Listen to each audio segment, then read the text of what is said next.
नाज़रीन आदाब Avon TV में आप तमाम का खैर मकदम है। रायचूर शहर के दफ्तर ख़ज़ात अनुमखिला काज़ी हामिद अली सिद्दीकी के मकान पर एक अहम इजलास काज़ी साहिबान का मुनक़िद किया गया था। ये इजलास कल यानी 30 अक्टूबर बरोज़ चारशंबे को सुबह 11 बजे मुनक़िद किया गया था, जिसमें कई एक अहम नुकात पर गुफ्तगू और राय मशवरे किए गए। इसमें काज़ी साहिबान ने कहा कि बुजुर्गों का क़ौल है कि खामोशी सबसे बड़ा हथियार है, मगर हमारी खामोशी को हमारी कमज़ोरी समझा जा रहा है। इसकी वजह से अरसे दराज से चली आ रही काज़ी साहिबान की खिदमत जो कभी अवाम नास के लिए मसला नहीं बनी, आज चंद लोग निज़ाम ख़ज़ात को बिगाड़ने की कोशिश कर रहे हैं। चुनाचे इसका तदारुक किया जाना चाहिए। इजलास के बाद एवन टीवी से गुफ्तगू करते हुए उन्होंने कई एक अहम दस्तावेज़ात अपनी बातें अवाम के सामने रखी। इस इजलास में काजी मीर इब्राहिम अली, सदर काजी गंगावती, काजी मोहम्मद आदम फारूकी, सदर काजी केम्बावी, काजी मोहम्मद हामिद फैसल सिद्दीकी, सदर काजी गुलबर्गा, काजी मोहम्मद हामिद अली सिद्दीकी, सदर काजी रायचूर, काजी मोहम्मद इमरान, सदर काजी अलंद, काजी मोहम्मद आजम सिद्दीकी, सदर काजी चितापुर, काजी सैयद शमशुद्दीन, सदर काजी कविता, काजी सैयद जाकिर हुसैन, सदर काजी मानवी, काजी सैयद जाफर हुसैन, काजी सैयद शम्स आलम, सदर काजी कोरकुंडा, काजी आतिफ अहमद सिद्दीकी, सदर काजी चिंचोली, काजी सैयद मोहिउद्दीन, सदर काजी रामदुल, काजी मोहम्मद जमीर अहमद, सदर काजी मुदगल, काजी मोहम्मद अब्दुल्ला, सदर काजी येरडोना, काजी सिराजुद्दीन, सदर काजी उकमापुर और दीगर काजी साहबान भी मौजूद थे। अस्सलामु अलैकुम रहमतुल्लाहि ताला व बरकातहू, नहमदुहु नसल्ली अला रसूलिहिल करीम। सबसे पहले आपको इस बात की वजाहत कर दूं, ये निज़ाम क़ज़ात जो है हमारे दौर से नहीं बल्कि हमारे दादा परदादा हमारे बुज़ुर्गों से चला आ रहा है। और आपने सवाल किया है कि कल्याण कर्नाटक के अंदर में जो है खाती साहबान के अलावा दूसरे हजरात भी निकाह की कार्रवाई को अंजाम दे रहे हैं। बिल्कुल ये गलत है। अवाम उन्नास को गलत बयानी से ये लोग जो है बयान कर रहे हैं कि भाई हमारे पास निकाह पढ़ाओ खादी साहबान के ज़रिए से ना किया जाए, ये बिल्कुल गलत है। क्योंकि हुकूमत के आर्डर को भी वो लोग क्या है मॉडिफाइड करके कर्नाटक इस तरीके से लेकर आके लोगों को बता रहे कि भाई हमारे को आर्डर मिल गया, हम निकाह पढ़ा रहे। बल्कि एक साहब से ऐसा मसला हुआ तो मैं पूछा कि भाई तुम्हारा नाम कहाँ पर है, क्या तुमको गवर्नमेंट की तरफ से आर्डर मिला या वक्फ बोर्ड की तरफ से दिया गया या किसी और डिपार्टमेंट की तरफ से दिया गया, तो वो खामोश हो गए। इस तरीके से जो लोग नहीं पढ़ रहे उन लोगों को ले जाके आर्डर बता कर रहे हैं भाई हमारे को निकाह की इजाज़त दी गई है। ऐसे लोगों पर इंशाल्लाह हम क्या कानूनी कार्रवाई कर चुके हैं और आगे भी जो ना हम कानूनी कार्रवाई करेंगे ऐसे लोगों पर। तो बहरहाल कौम जो है एक उलझन में फंसी हुई है कि क्या काजी साहबान से ही पढ़ाएं या फिर मस्जिद में चूँकि हम नमाज़ पढ़ते हैं, इमाम साहब से भी हमारे अच्छे ताल्लुकात हैं और इमाम साहब के कहने पर क्या हम वहाँ पर जाकर निकाह पढ़ा सकते हैं या फिर कोई और सूरत इख्तियार करनी चाहिए? ये देखिए, निकाह की कार्रवाई हम देखे हैं, जैसा कि आपने कहा कि हम बचपन से देख रहे हैं कि काजी साहबान ही अंजाम देते आ रहे हैं। और हमने भी देखा है कि काजी साहबान की जानिब से इमामों को बतौर नियाबत के रखा जाता था। जहाँ पर कसरत से निकाह होते थे तो उनको हम क़ारिउन निकाह के तौर पर अंजाम देने के लिए भेजा करते थे। और वही जो है ना क्या निकाह पढ़ाकर क़ारिउन निकाह कहलाए जाते थे। और ये जो है ना एक आर्डर भी है कि हाई कोर्ट का गवर्नमेंट ऑफ कर्नाटक का आप देख लीजिए कि इसमें क्या इमाम निकाह पढ़ा सकता है, इसको आप फोकस कीजिए। देखिए इमाम की जिम्मेदारियां जो है वो कहाँ है आर्डर लाइए। आरटीआई में पूछा गया था कि भाई इमाम के क्या जिम्मेदारियां हैं, तो द ड्यूटी ऑफ पेश इमाम is to perform daily prayers and namaz, Eid prayer and to give a religious teachings. तो इमाम की जिम्मेदारी इसमें क्या बताया जा रहा है? आरटीए में जब पूछा गया तो कि भाई इमाम जो ना 5 वक्ता नमाज पढ़ाए, जुमा की नमाज पढ़ाए, ईद की नमाज पढ़ाए और बच्चों को दीनी तालीम की तरफ जो है ना रग़बत दिलाएं, पढ़ाएं कुरान मजीद, ये उनका काम है। ना कि क्या बोलते हैं निकाह पढ़ाना, तलाक़ खुला के मसाइल में। अगर कोई आदमी इसके बावजूद भी निकाह तलाक़ वगैरह कोई करता है तो उस पर कोई जिम्मेदारी आती है तो उसके हम जिम्मेदार नहीं हैं, वो मस्जिद के कमेटी वाले जिम्मेदार रहेंगे। और हम जो ना कानूनी कार्रवाई उन पर बिल्कुल उनके नाम के साथ जो ऐसी हरकत कर रहे बराबर हम उन पर कानूनी कार्रवाई करेंगे और कोर्ट के तहत भी जो है ना मामला तो उन पर दर्ज होंगे। और एक ऑर्डर का सेक्रेटरी टू माइनॉरिटी डिपार्टमेंट ने तारीख 11/9/2017 को एक ऑर्डर से इशू किए हैं कल्याण कर्नाटक में। इमाम एसोसिएशन को ऑर्डर किए हैं इमाम निकाह नहीं पढ़ा सकते कहकर डेट तारीख 30/6/2014 को एक ऑर्डर इशू किए हैं। ये ऑर्डर जो है ना हमारे तरफ से बनाया हुआ नहीं है, बिल्कुल आप इसकी कॉपी ले सकते हैं, सोशल मीडिया पे आप वायरल कर सकते हैं कि भाई लोग जो है ना गलत फहमी में इसलिए मुब्तला हैं कि लोग क्या है कौन सा भी आर्डर ला के भाई हम आर्डर ला लिया बोल के लोगों को ये कर रहे हैं। इस वजह से हमारे पास जो भी आर्डर्स हैं, क्योंकि हमारे दादा परदादा हमारे ज़माने दराज से जो ना हमारे पास मुंतखबा है, हमारे पास विरासत है, हमारे पास आर्डर्स है, सब कुछ है, उसके बावजूद भी हम पर जुल्म किया जा रहा। वक्फ बोर्ड जो है सर्टिफिकेट दे रहे, किस बुनियाद पर दे रहे हैं वो ऑफिसर्स को मालूम, क्योंकि ऑफिसर से जब हम पूछते हैं कि भाई आप किसी बुनियाद पर दे रहे हैं तो कुछ कहने के लिए तैयार नहीं। और मीडिया में क्या जब वो एक आर्डर जो ना एक वक्फ ऑफिसर जो ना एक आर्डर पास करे थे कि भाई खाजियाँ ख़त्म बोल के, हम उस वक्त जो ना वक्फ बोर्ड गए तो बोले हम नहीं दिए साहब, ये हमारी जाली सिग्नेचर है, या हमारा जो ना ये क्या बोलते सील भी बना कर ये क्या बोलते डुप्लीकेट किया गया था बोल के क्रेडिट किया बोले थे, ये भी हमारे पास महफूज है। इंशाल्लाह हम वक्त आने पर उसको भी हम कोर्ट में पेश करेंगे।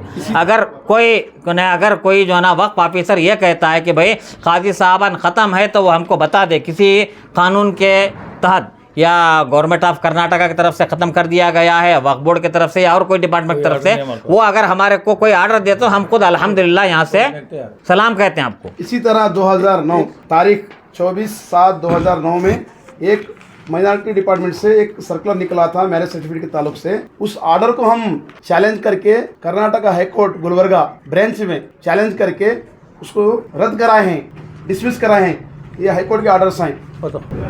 और हाल ही में एक प्रोग्राम में जो है जिला वक्फ ऑफिसर रायचूर के है, उन्होंने ये ऐलान करे कि जो है काजी के पास अगर कोई निकाह पढ़ेंगे तो हम उनको वक्फ की जानिब से मैरिज सर्टिफिकेट नहीं देंगे उनको। बिल्कुल उस ऑफिसर की अगर तहरीर में अगर देते हैं कुछ, अगर ओरली बोलते हैं, आपको मीडिया के कोई आप हमारे सामने गवाही पेश करते हैं तो वो ऑफिसर के खिलाफ हम डिफॉर्मेशन केस फाइल करेंगे और जो ऑफिसर के खिलाफ हाई कोर्ट में भी दावा पेश किएंगे। काजी खत्म बोल कर नहीं बोले, अलबत्ता ये बोले कि अगर कोई काजी साहबान से निकाह पढ़वा कर हमारे वक्फ ऑफिस से है ना मैरिज सर्टिफिकेट बनवाने आए तो हम नहीं देते। बिल्कुल गलत है। नहीं, अगर उनके पास में कोई कानूनी तौर पर कोई रिकॉर्ड है, कोई आर्डर्स है कि काजियों को रिकॉर्ड हम जो ना क्या कहते हैं मैरिज सर्टिफिकेट नहीं देते बोले तो हमको पेश कर दे भाई, उसका हम जवाब देंगे इंशाल्लाह। उन्होंने सिर्फ ज़बानी कर रहे, लोगों को ये कर रहे, क्योंकि अवाम में तो कुछ लोग जो ना लोगों को गुमराह कर रहे, साथ ही साथ जो ना डिपार्टमेंट के कुछ लोग भी उसमें शामिल हैं। 30/8/2023 को जो मैरिज सर्टिफिकेट के ताल्लुक से ऑर्डर निकला है वो हम लोग हमारे अंजुमन की जानिब से एक गवर्नमेंट ऑफ कर्नाटक को रिक्वेस्ट एप्लीकेशन पेश किए थे 5/1/2023।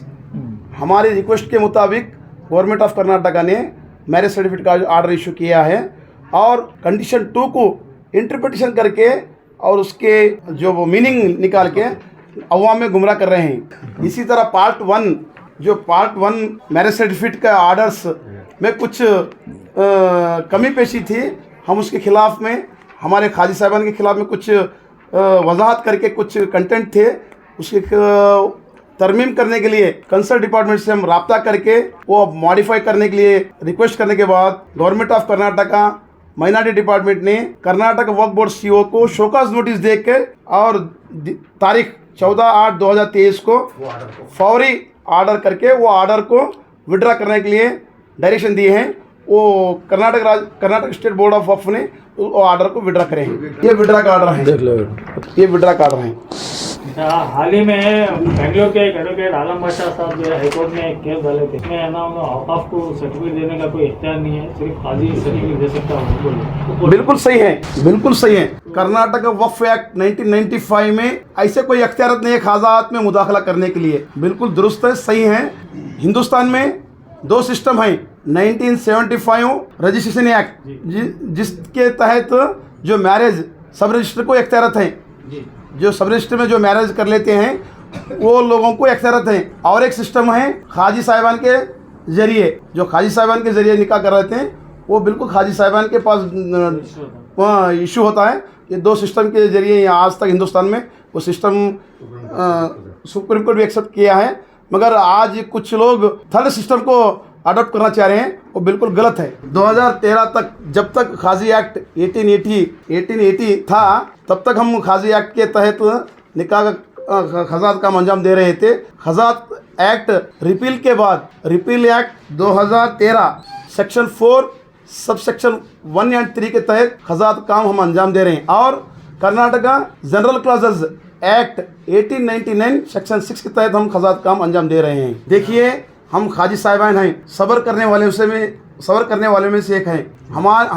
हमारे बुजुर्गान दीन सब्र करने के लिए नसीहत दे के गए हैं, इसलिए हम जल्दबाजी से कदम नहीं उठा रहे। मगर कुछ लोग इसका गलत नाजायज इस्तेमाल कर रहे हैं, वो लोगों के खिलाफ में आने वाले दिन में हम कार्रवाई करेंगे। इत्तला के लिए आपको एक वजाहत, मैं आपको एक रीज़न बता रहा हूँ। जिस वक्त कर्नाटक स्टेट बोर्ड ऑफ वक्फ के सीओ ने हमारे खिलाफ में एक सर्कल निकाले थे, वो सीओ साहब को government of Karnataka minority department ने एक्शन लेने के लिए जल्दबाजी करे थे, मगर वो लोगों को हम डिपार्टमेंट को रोक के सस्पेंड के बजाय शो का नोटिस दिलाएं। बहैसियत सदर काजी रायचूर इस बात की वजाहत करता हूँ, 30/8/2023 को जो गवर्नमेंट की तरफ से आर्डर निकाला गया है, वो आर्डर हमारे आर्डर की वजाहत करते हुए हाई कोर्ट के डायरेक्शन पर ये आर्डर इशू किया गया है। हाई कोर्ट के अंदर हम अंजुमन खजात की तरफ से हमारे मरहूम मोहम्मद हुसैन सिद्दीकी साहब हमारे अंजुमन की तरफ से वक्फ बोर्ड मैरिज सर्टिफिकेट नहीं दे सकता बोल कर हाई कोर्ट में एक दावा करे थे, जिसकी बुनियाद पर 2011 में हमारे हक़ में फैसला हुआ कि वक्फ बोर्ड मैरिज सर्टिफिकेट नहीं दे सकता, और इसमें साफ तौर पर बताया गया है कि खाजी साहबान मैरिज सर्टिफिकेट देंगे। 2011 का ये आर्डर है, इसमें साफ तौर पर बताया गया है। और इसके बाद वक्फ बोर्ड को और गवर्नमेंट को डायरेक्शन दिया गया है, किसकी तरफ से? हाई कोर्ट की तरफ से डायरेक्शन दिया है। इस आर्डर के अंदर, ये आर्डर के अंदर साफ तौर पर बताया है कि गवर्नमेंट को डायरेक्शन दिया गया है, हाई कोर्ट खाजी साहबान मैरिज सर्टिफिकेट दे सकते जब तक तुम्हारे आर्डर को कैश किया गया है, यानी दोनों आर्डरों को कैश किया गया। उसके बाद है ना, यही आर्डर की बुनियाद पर 2024 में जो निकाला गया, 30 अगस्त 2023 को जो निकाला गया आर्डर, वो आर्डर है ना हमारे फेवर, वो भी हमारे फेवर में। हम लोग है ना सीओ के खिलाफ जो आर्डर निकाला था, 2 आर्डर निकाले सीओ साहब, खाजी साहबान के है ना निकाह नामों पे मैरिज सर्टिफिकेट इशू नहीं कर सकते। तो वो आर्डर के तहत हम जाके गवर्नमेंट से रुजू हुए, हमारे अंजुमन, दोनों अंजुमन की तरफ से हमारे रुजू होने के बाद है ना, वहाँ से है ना सीओ को एक डायरेक्शन दिया गया है शोकास नोटिस के जरिए से कि तुम हमें फ़ौरन इसको विड्रा कर लो, और उसी की बुनियाद पर विड्रा किया गया है। दोनों आर्डर को विड्रा करके फिर खाजी साहबान की वजह हमारी रिक्वेस्ट पे ना यानी 30 अगस्त 2023 को हमारे फेवर में और हमारे आगे जनते तमाम आर्डरों को विड्रा करते, जो खाजियों के खिलाफ में जो गवर्नमेंट से निकाला गया था, पूरे आर्डरों को है ना विड्रा कर ये आर्डर निकाला गया है जो हमारे फेवर में है। और हमारे रिक्वेस्ट पे जब कोई आर्डर निकलता है तो किसके रिक्वेस्ट में, उसके अंदर खुले तौर पर गया खाजियों के रिक्वेस्ट पर है ना हम ये आर्डर को विड्रा करें। यानी 21 फरवरी 2022 को जो आर्डर निकाला आया था, खाजी सिर्फ मस्जिद की कमेटियाँ निकाह पढ़ाएंगे बोल के, वो आर्डर को विड्रा कर लिया गया है ये आर्डर के तहत। और इसलिए ना अब यहाँ पर हमारे वक्फ ऑफिसर ये कर रहे हैं कि खाजी साहब के मैरिज सर्टिफिकेट वक्फ ऑफिसर राइटिंग में दो बोले तो राइटिंग में दे दे, हमको राइटिंग में दे भाई। आप कई मरतबा मैं मिराज से भी दे चुका हूँ, राइटिंग में दो बोल के देने के लिए तैयार नहीं। अब इसके मामले के अंदर हम वक्फ बोर्ड के ऑफिसर को वक्फ बोर्ड के ऊपर भी हम इंशाल्लाह मुकदमाबाजी करेंगे, क्योंकि वह गवर्नमेंट के खिलाफ गए हैं, गवर्नमेंट के आर्डर के खिलाफ जा रहे हैं। और मैं वक्फ ऑफिसर को गुजारिश करता हूँ कि आप है ना अच्छी तरह से पढ़िए, पढ़ कर आर्डर को समझिए। अगर आपको समझ में नहीं आया तो किसी और से समझ कर है ना पढ़ने की कोशिश करिए। मेरे मेहरबानी करके हमारे मुसलमानों में इंतशार पैदा मत करिए, क्योंकि आज हालात बहुत ख़राब हैं। हर जगह देखिए हमारे मुसलमानों की क्या हालत है। एक मरकज़ था खजात, तमाम मुसलमानों का हर मसलक के लोग आते हैं मरकज़ से इसको ख़त्म करना चाह रहे हैं। मैं चाहूँगा कि भैया अगर आप अपने इमामों से, अपने आलिमों से, अपनी मुफ्तियों से, अपने हाफिज़ों से अगर निकाह पढ़ाना चाहते हैं, या हमारे सज्जादगान है, साहिबान है, वो हजरात से भी अगर निकाह पढ़ाना चाहते हैं, तो हम बखुशी उनको जो ना अपनी जानिब से हमारा दफ्तर है, निकाह नाम है, ऑफिस से हम फार्म देते हैं, बिल्कुल आप उन हजरात से कीजिए, पढ़ाइए। हम ये नहीं कहते कि हम ही निकाह पढ़ाएंगे, बल्कि भाई आप वो कारी उन निकाह किसी को बना लो, भाई उसका रिकॉर्ड हमारे पास महफूज है, ज़माने दराज से आज भी जो ना वो रिकॉर्ड हम महफूज रखते हैं। लिहाजा हमारे पास से वो हजरात फार्म ले जाकर अपने अपने मुहिब्बीन से बिल्कुल आप निकाह पढ़ा सकते हैं। ना हमें कोई एतराज़ है, ना हम एतराज़ करेंगे। हम खुद भी जो ना चाहते हैं कि भाई हमारी जिम्मेदारी जो है ना ये हो कि भाई हम जो ना अपने दफ्तरी काम को संभाल के रखें, बाहर के निकाह खाने में किसी और के ज़रिए से हो जाए हम चाहते हैं, क्योंकि वहाँ जाने कर आने में हमको 2-3 घंटे ज़ाया वक्त होता, वही ज़ाया वक्त में हम अपने दफ्तर के काम को कर लेते हैं। अस्सलाम वालेकुम वरहमतुल्लाहि वबरकातुहू। मैं सैयद इमरान खाजी, सदर खाजी आलम, डिस्ट्रिक्ट गुलबर्गा से ख़ज़ायत के मुतालिक चंद वजाहत आपके सामने पेश करना चाह रहा हूँ, और दिमाग को बिल्कुल सुकून के अंदाज़ में रायचूर के अवाम संजीदगी से के साथ इन पॉइंट्स को नोट कर लें। सबसे पहला पॉइंट, ख़ज़ात 1880 में ये क़ानून बना, उससे पहले ये क़ानून नहीं था। 1876 में क़ानून से पहले भी हम खाजी थे, क़ानून से पहले भी हम खाजी थे। 2013 में ये क़ानून रिपील हुआ यानी मनसूख हो गया, उसके बाद में खाजी क्यों नहीं? पहला सवाल। इसके जवाब में हमारे आदम खाई साहब और हमारे खाई साहब वगैरह वजाहत किए।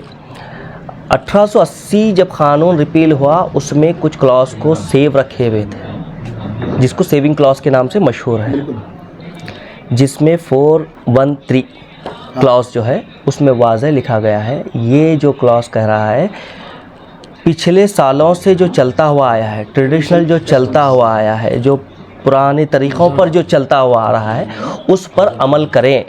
और ये जो 2023 में जो ऑर्डर आया जिसको मैरिज सर्टिफिकेट वक्फ बोर्ड को देना है बोल के, उस ऑर्डर को सिर्फ पॉइंट नंबर 2 को मेंशन कर रहे हैं और उसमें अपॉइंटमेंट किसको मैरिज सर्टिफिकेट इशू किया जाए बोल के सवाल है। उसमें पहले तो वहाँ पर गलती ये हो रही है कि इमाम और मौज़िन वो मसाजिद के वो जो बोला गया है वो साउथ के लिए है, यानी 24 डिस्ट्रिक्ट्स जो रिमेनिंग जो बचे हैं वो उनके लिए है। हैदराबाद कर्नाटक के लिए यहाँ पर क्या है, खाजी जो पहले से बरकरार है यहाँ पर इन्हीं के सियानामे पर दिया जाए। जिस वो किस बुनियाद पर बेसिक बचे हुए हैं, वो बचे हुए हैं 1880 के हिसाब से या फिर सेविंग क्लॉज के हिसाब से। सेविंग क्लॉज को हम मोरेसी भी कंसिडर कर सकते हैं और सेक्शन 6 के मुतालिक भी बता रहे थे जो कि 1899 में सेक्शन 6 में बताया गया है, मैसूर क्लॉज एक्ट या कर्नाटक क्लॉज एक्ट बोल के है, उसमें भी उस हिसाब से भी हम सेफ़ हैं। अब मैं एक अदबन आपसे संजीदगी के साथ सोचने के लिए कह रहा हूँ, ख़ज़ात सिस्टम को ख़त्म करने से मुसलमानों को क्या फ़ायदा है? मैं कई चीज़ें ये बता सकता हूँ कि ख़ज़ात ख़त्म होने से कितने नुकसानात हैं। अगर ख़ाज़ी साहिबान से क़स्दन जानबूझकर या फिर कुछ होकर कुछ भी गलती या खामी या कुछ रह गए, करेक्शन के लिए आइए, उसको इंशाल्लाह हम पूरे ख़ाज़ी साहिबान मिलकर उस चीज़ को करेक्शन करेंगे। अगर कुछ शिकायतें मौजूद हैं अगर आपके पास तो इंशाल्लाह मैं मेरी ज़ात से मैं बता रहा हूँ आपको, वो हर ख़ाज़ी में अल्लाह ताला वो सलाहियतें दिया है अल्हम्दुलिल्लाह, सुनकर वो करेक्शन कर सकते हैं। ये चीज़ ऐसी हो रही है, ये नहीं होनी चाहिए। इसका जवाब ये है, इतना बेस्ट इंस्टीट्यूट हमारे मुस्लिम में चल रहा है, इसको ख़त्म करने के ज़िम्मेदार मेहरबानी करके आप लोग ना बने। इसको ग्रोथ करने के लिए, इसको परवान चढ़ाने के लिए आप साथ दीजिए। आपके पास मसाजिद, पहला पॉइंट बताया। दूसरा पॉइंट, मसाजिद में जब निकाह हो रहे हैं उसके जो फॉर्म्स आपके पास मौजूद हैं उसको जो सेफ़ रखने की ज़िम्मेदारी है, उसकी जो हिफाजत करने की ज़िम्मेदारी है, वो ज़िम्मेदारी किसकी है? मस्जिद कमेटी। ओके, मस्जिद कमेटी के बाद नेक्स्ट मस्जिद कमेटी चेंज हुई, उसके बाद आज मैं मस्जिद कमेटी का सदर हूँ, कल इनो बनते, इनके टाइम जाकर आपके औलाद जाकर इनसे फार्म तलब करी तो इनो बोलते वो पुराने सदर थे, वो मौलाना पढ़ाने वाले कौन से गांव से आए थे? बिहार से आए हुए थे। किससे आप अपनी वो चीज़ लेंगे मिस होने पर? यहाँ पर क्या है, मोरेसियत में आपके लिए फ़ायदा ये है, आप मेरे पास आएंगे, आपके परदादा का भी निकाह हुआ है अलंद में, तो आप मेरे पास आएंगे, ये आपके पास निकाह हुआ है 1906 में, 1930 में, 1920 में, 1825 में, आप बोलेंगे और हम निकाल के देना ही पड़ेगा, देना ही पड़ेगा। नहीं देने का हमारे अब्बा पर, हम उससे दस्तबरदार नहीं हो सकते, हम उससे जान नहीं छुड़ा सकते। ये बेनिफिट अवाम को है, अवाम को कोई फ़ायदा नहीं है। और कौन से जुनून में आप जी रहे हैं मेरे समझ में नहीं आ रहा, जो इतनी कोशिश कर रहे हैं ये चीज़ को ख़त्म करने के लिए।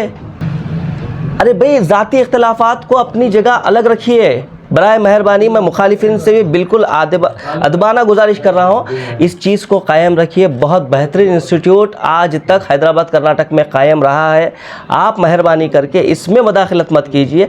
कुछ करेक्शन की ज़रूरत है, आइए बिलमुशाफा बैठिए, अखलाक के दायरे में बात कर इंशाअल्लाह हर चीज़ को सॉल्व किया जा सकता है। इख्तिलाफ में बहुत सारी चीज़ें बिगड़ रही हैं, बहुत सारे हुकूक मारे जा रहे हैं, ज़मीनें चली गई, विरासत चली गई, कौम गुमराह, अवाम को समझ में नहीं आ रहा क्या हो रहा है। ज़ाती इख्तिलाफात को तुम ये पेशा नहीं है। ख़ज़ात पहले समझिए, ख़ज़ात पेशा नहीं है, ख़ज़ात एक मनसब है। उस मनसब की हिफाजत के लिए कुछ भी करना है, हर काजी वो करने के लिए रेडी है, चाहे वो इस्लाह है, चाहे वो आपसे करेक्शन की कुछ बात है, आप ये नहीं ये ऐसा हो रहा, करेंगे, हर तरीके से हम रेडी हैं। बराए मेहरबानी इस इंस्टीट्यूट को कायम रखिए। मेरी यही गुजारिश के साथ मैं अपनी बात ख़त्म करता हूँ। अस्सलाम वालेकुम। और मैं आखिर में ये बोलना चाहूँगा कि हमारे सारे दस्तावेज़ात क्या हमारे जो दस्तावेज़ात हैं इंशाअल्लाह उल अज़ीज़ हम जो ना मीडिया के सामने पेश करेंगे। किसी हजरात को कुछ उसमें दरपेश मामलात हो तो उनसे हासिल करके देख सकते हैं। क्या भाई ऐसी हम हवा में फायर नहीं कर रहे, हमारे पास जो चीज़ें हैं वो हम बिल्कुल महफूज हैं। बिल्कुल जो हजरात अगर हमसे ना देखकर मीडिया से रब्ता करना चाहते हैं, बिल्कुल जो ना ये तमाम दस्तावेज़ात हमारे पास में शुरू से लेकर आखिर तक अभी तक महफूज है। हम इंशाअल्लाह उसको देने के लिए तैयार हैं। अस्सलाम वालेकुम रहमतुल्लाहि व बरकातुहू।